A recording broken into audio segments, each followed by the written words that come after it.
এখন journey start, তাই তো? একদমই তাই। আমরা এখন কোথায় যাচ্ছি? আমরা এখন যাচ্ছি প্রয়াগরাজ। এখান থেকে অনেক দূর। আমরা কলকাতা থেকে জার্নি স্টার্ট করলাম, এই জাস্ট বাইক থেকে বেরোলাম। এখন কটা বাজে? 12টা। এখন বাজে 12:30 ঠিক ডট। জাস্ট আমরা একটা এগিয়ে এসেছি, আমার ভাই পেট্রোল ভরাচ্ছে এখন। আর এই যে পয়সা ছিল না, সেই জন্য পয়সা ছিল না বলে ও এখন ভাবনা না করে ভুল। ওর তেল পয়সা নেই, ওর তেল ভরা। এখন আসলে ওর ট্যাঙ্কি ফাঁকা ছিল। তা আমরা এখানে দাঁড়িয়ে রয়েছি। গোটু আমাদের বাইক থেকে দেখাও।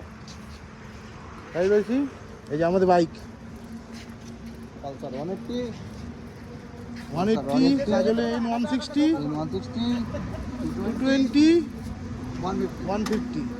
তাহলে আমাদের যাত্রা কেমন হবে? শুভ, দারুণ হবে, দারুণ রোমাঞ্চকর। তা কাজল কিছু বলতে চাও? অনেক কিছু বলতে চাই, যাওয়ার পথে সব কথা হবে। এখন তুই বলবে না? না এখন কিছু না। জানি ধার দেনা করে পেট্রোল ভরেছো, কোনো অসুবিধা নেই। হ্যাঁ অবশ্যই। আর এই পার্থদা